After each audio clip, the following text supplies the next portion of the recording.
What's happening, everybody? Uh, just wanted to do something a little bit different, you know. So, as y'all know, I'm a huge history buff.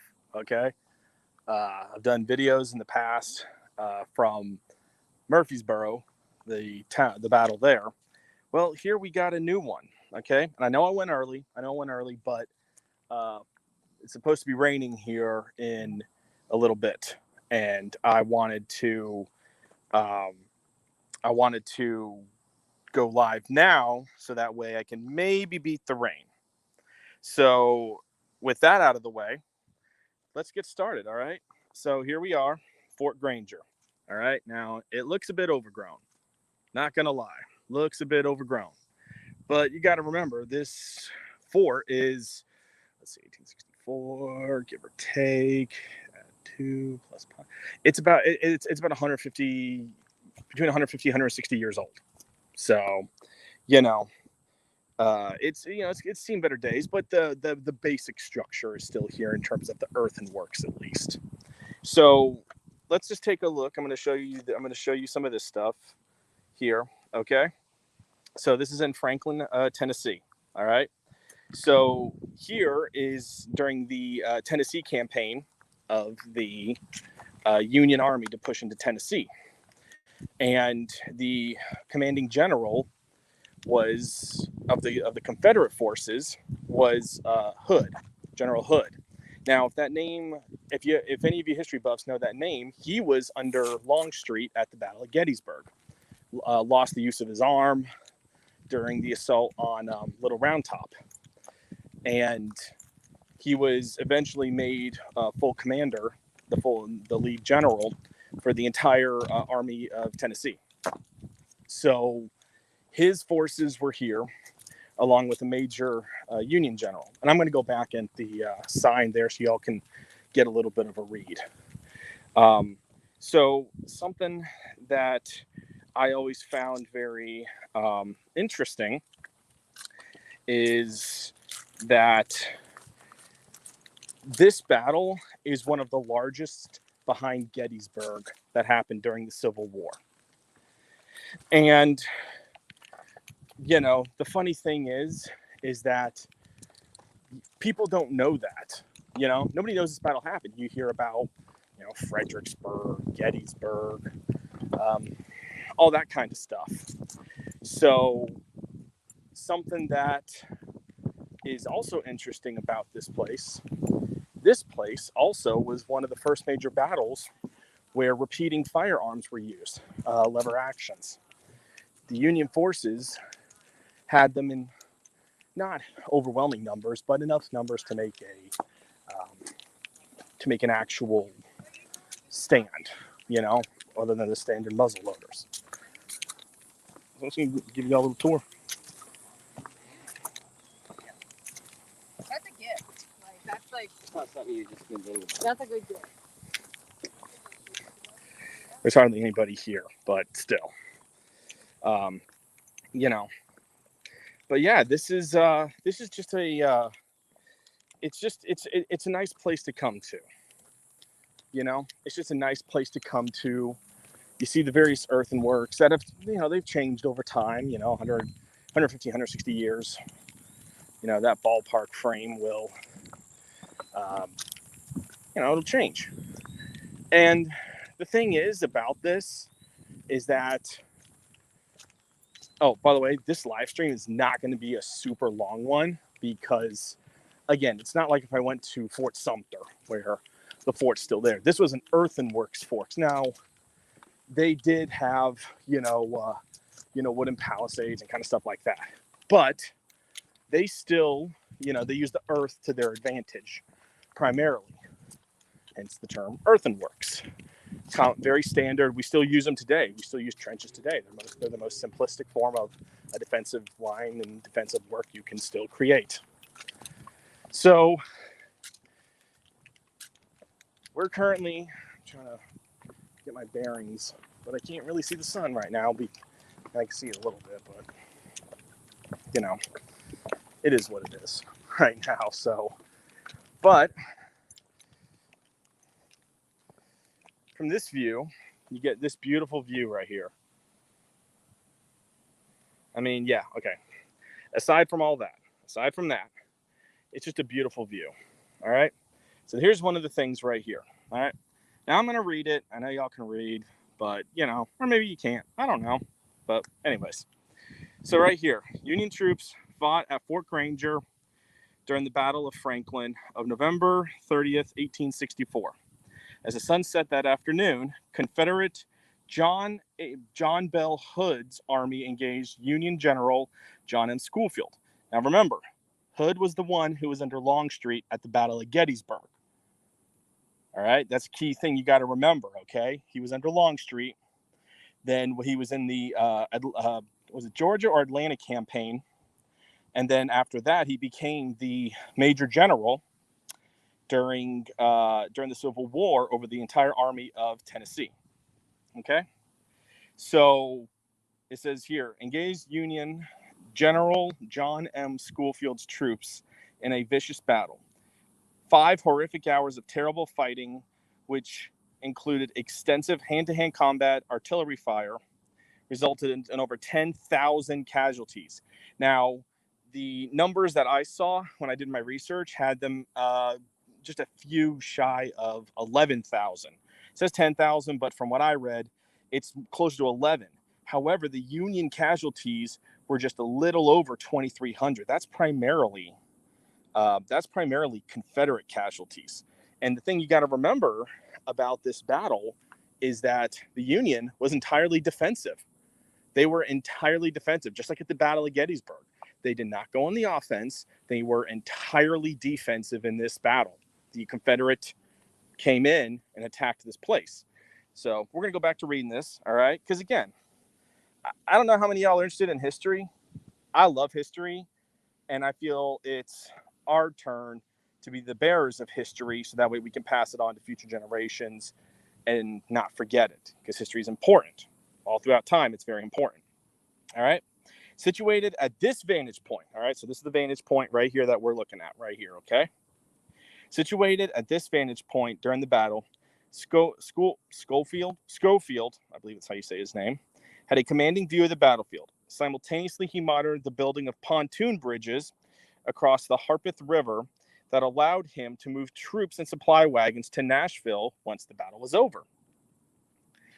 All right. Secure behind the fort's walls, Captain, was it Gillis? I'm not going to say Gillis. Maybe y'all can correct me on that. J.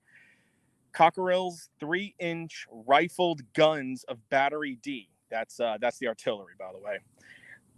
1st Ohio Light Artillery. All right, delivered crippling blows to the advancing Confederates. German immigrant and Union Lieutenant Frederick W. Fout later wrote, "From our post at Fort Granger, we could see every troop and every gun in our line. As long as it was day and the cloud of smoke allowed it, after sundown, the sparks of rifle fire and lightning, thunder, and groaning of heavy cannons was splendid and awe-inspiring for the eye and ear. As the guns inside Fort Granger rained heavy fire on Confederate General A.P. Stewart's advancing line." I believe Stewart, he was at Gettysburg as well. Let's see here. Advancing line, his right flank was pinned by Harpeth River. Sorry, I got a glare here. Confederate infantry regiments, including the 35th Alabama and 12th Louisiana.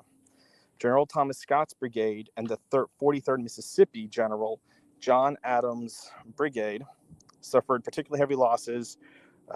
Altogether, Stewart's corps suffered nearly 3,000 during the battle, many of which were inflicted from the fire from Fort Granger. So, I think that goes to show the ferocity of the battle, because when you have a lieutenant there, and he's saying basically, if smoke allowed it, just the cannons and the rifle and all that mixed in with lightning and thunder, it's pretty awe-inspiring. And I don't know about you. I can't imagine what that's like. Because remember, because we interpret many things from today's perspective. Now, the thing is that back in those days, they didn't have smokeless powder. So there was always a thick cloud of smoke when you got enough men firing rifles during the battle. And just to imagine that, just the constant rifle and artillery fire going for hours and hours and hours, you know, it must have been, it must have been just A, awe-inspiring, and B, it's something that I don't think many people realize the brutality of it. Because you got to remember, the rifled muskets of the day, they used what's called the mini ball, or as its creator, a Frenchman, put it, the Minier ball. It was a massive, I believe it was a 50 cal, equivalent to a 50 cal bullet.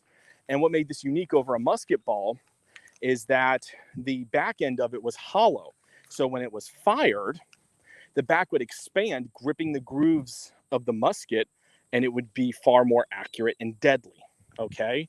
And this thing would shatter bones, massive holes. Again, you got to remember, this is basically a compared to today's modern 50 cal, it's like a more slower velocity 50 cal, just tearing through people. Just the devastation. Okay. It's something we can never imagine being in that situation. So here's another point, and this is entitled, I don't know if you can see it there. Let me try and get in. It's a bit moss covered. From Slaves to Free People. All right. And I'm going to try and get a little bit better view here. After the Union Army occupied Franklin, hundreds of enslaved African Americans fled neighboring plantations and farms and headed toward the federal camps. Some of these self-emancipated former slaves, called contrabands, built and maintained much of Fort Granger. Now, if any of you saw the video I did about the Battle of Stone River in Murfreesboro, you know that a lot of former slaves helped the Union with their earthworks, because a lot of them weren't weapons trained and whatnot. So, but what they could do is the manual labor side of maintaining the earthworks and building the stuff. That was the way they saw that they could offer their help to the Union, who were, as they were marching through, were freeing them. So that was the way that was a form of thank you, that they could do. All right. We're going to keep going through this. Together with white Union soldiers, African Americans carved out the fort's deep moat that provided the solid soil to build up the interior and exterior main earthen walls. They dug long ditches that contained 3-foot-long, finely sharpened stakes angled outward to stop any attack. A report written March 11th of 1863 noted Silas N. Jones, Sergeant, I believe that's Company C, of the 125th Ohio Volunteer Infantry, had been placed in charge of the contrabands at this point. He was now on his roll, able for duty with pickaxe and shovel, over 250 names. So the way I read that is basically he was watching over the 250 as it was called, contrabands and whatnot. He was over them, watching and maintaining them. Williamson County slaves also fled to the fortifications in Nashville. According to a newspaper published on April 3rd, 1868, we met a large number of contrabands representing both sexes and all ages, from infant at the breast to decrepit old man. We learned that they were from Williamson County and the vicinity of Franklin. Hundreds of them are daily deserting the service of their owners. African Americans' road to freedom was anything but easy. Many lived in the camps, endured violence, hunger due to food shortages, poor sanitation, and widespread disease, including smallpox, which led to numerous deaths. By spring of 1863, the Franklin contraband camp stood a few hundred yards north of the fort. Contraband camps laid the foundation for post-war African-American neighborhoods in Franklin, such as the one along 1st and 2nd Avenues that developed near former encampments northwest of Fort Granger. Here, emancipated African-Americans found work in in mills, cotton gins, and factories. So, that just tells you how important it was that, and the term contraband, don't agree with that term. It just sounds kind of uh, dehumanizing in a way, but in a way, you remember, you got to think about the times too. You got to think about the times that this was in. Okay. We think of contraband now as something bad, but in those days, it was entirely different. So, again, I don't agree with the term contraband, but you got to think sometimes back in those days what they would refer to stuff to. Because remember, Union soldiers, the Union was invading. They could have easily been pushed out. Okay, so the quote unquote contraband, as they would call the freed slaves, they could have easily been pushed back into slavery again. So they had a very much survivalistic mindset to um, to their freedom. So what better way was than to help the the soldiers here? And you can tell by this. Okay, this is not like miles and miles or whatnot. This is maybe a handful of acres, maybe, I don't know. It's not enormous. So just imagine you have 27,000 men here. Okay, now there were earthenworks and everything. I don't know if I can get to all of those. I don't know if I can get to them. But you had those. So that's why their camp was in a different direction, because the Union probably felt that it was the safest area for them to be, because again, you have hundreds more added into the mix. And right, and remember, this was a military location, so for them it was also probably a matter of security, because you could have uh, as they put it, contraband, quote unquote, freed slaves. Well, the Union might have been thinking, well, they could be spies as well. Think about it. They go back to their masters, their owners, whatever terminology you want to use, and be given preferential treatment and a lot of good stuff if they came back with very important information about the way the Union set up their defenses, what they had, what they didn't have, et cetera, et cetera. So it makes sense if they would keep them a little bit off, 100 yards or so from the main fort, because again, for security purposes, because remember, it was about equal strength of troops that were in this battle. It wasn't like lopsided numbers. We're talking, it was estimated about 27,000 on each side. So very evenly pitched battle here.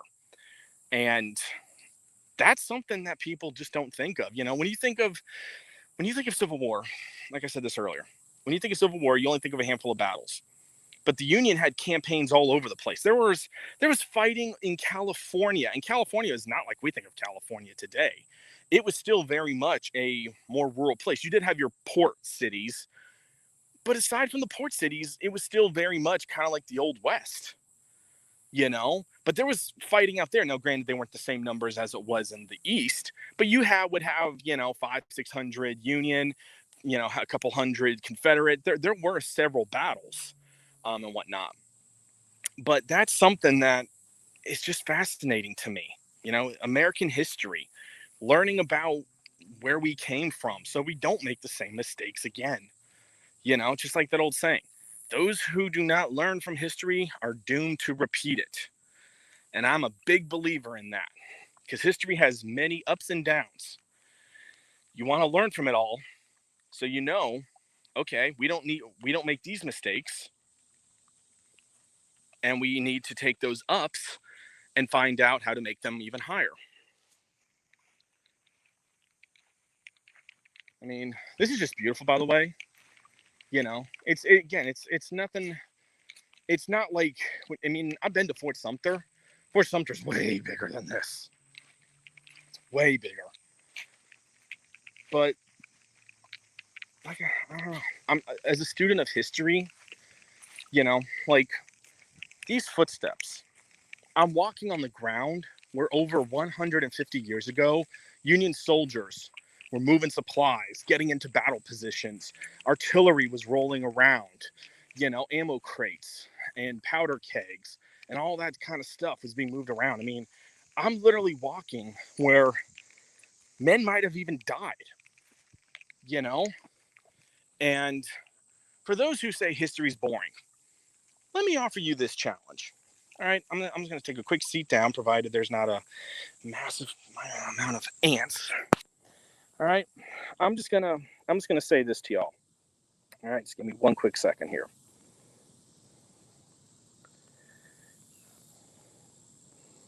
All right, anyone who says history is boring, I challenge you with this. What is something you really like? Something you can recall the stats of. Could be sports, could be art, could be cooking, could be sci-fi, as a nerd myself. It could be anything. I guarantee you, if you started talking about stuff that happened in the past, you love history. History is not just American history, European history, world history. It's not from learning about. It's not learning about boring stuff. I guarantee you, if I went up to a hardcore Miami Dolphins fan, or a hardcore Buffalo Bills fan, or pick your sports team, I don't care the league, and they start spewing off, oh yeah, remember in 1982, and this player did this. They're spewing history. They're spewing history. Everyone loves history. Just depends on what kind of history you like. So, but enough of that. Let's go back. Sorry, I have to, I'm doing this on my phone, so I actually have to switch around. And here on StreamYards, it's a little bit of a song and dance. So I'm gonna go for just a little bit more. Nothing super long, like I said. But I can see the rain clouds and the rain in the distance. And living in Florida most of your life, you kind of know that rain can hit really quickly, even when you think, oh, it's far away. But no, it's really a lot. Can happen a lot faster. So, but let me show you all this. This is kind of interesting here. All right, these are some photos. We have a siege gun. We have ditch and habitats. I'll rotate my camera so it's a little bit easier here for me. We have, what does this say? Sally Port. So these are photos of what was actually stationed here. So this actually right here, and it's a little bit tricky to see, but there's a kind of like a little step, and then you can see kind of like earthworks, like the trenches. And there's a part where it's not that way. Well, right here was the entrance to the fort. It was a narrow entranceway of, you had your wooden walls and whatnot, but it was a way to convey troops and everything in. So, but just to show you some of the earthworks, this is kind of like what I'm talking about. And again, I don't know if you can see it. I don't know how well it shows, so it might show differently than how it looks to me. But you see this kind of trench-like structure and how it goes up. Well, that's where you'd have men there, and artillery and men up here. And we're going to flip around 180. And you see it again. This area is much more overgrown. Because here, there's kind of a path, so people are walking through it. And actually, you know what we're going to do? We're going to go this way. Because why the heck not? We're going to go this way. And, again, I don't know how many of you are interested in this, but I wanted to just do something different. If y'all want me to talk about history more, and again, I'm a student of history. I love reading about it, love talking about it, you know, having discussions with people, learning new stuff all the time. You know, I mean, I'm literally, again, every footstep here there were men here. There were men firing repeating rifles, you know, firing muskets, firing all sorts of stuff, dying, screaming, and yelling, and probably even cursing. This is something that when you walk it, you don't forget the experience of actually just what it was like, you know? Because again, history, the way it portrays in the movies sometimes doesn't give it the actual sense of what it was like. Because if you ever watch a World War I movie, they make it look rough and everything. There's a movie of actual World War I footage. I sprained my ankle. A little pit there. It's called what is it? They Shall Not Be Forgotten. That's the name of it. They Shall Not Be Forgotten. And it talks about, I'm going to go this way.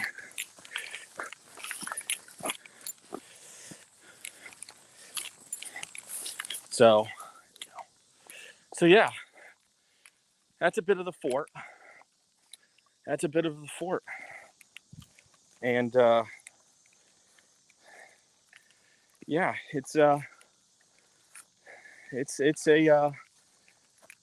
to me, it's a beautiful place. It's a beautiful place because, again, I appreciate history. And I don't know if y'all share my same sentiment, but I have a reverence for it. And whether you're Confederate, Union, Yankee, Britain, I don't care which side you want to, allegiance to and whatnot, okay? History is history. And we can't choose what kind of history we want to acknowledge and what history we want to forget. Because the problem is, once you start doing that, where does it end? So that was the fort. And again, I could have walked and showed you more, but it would have primarily just been the earthenworks you saw me walking through. That would be pretty much the rest of it.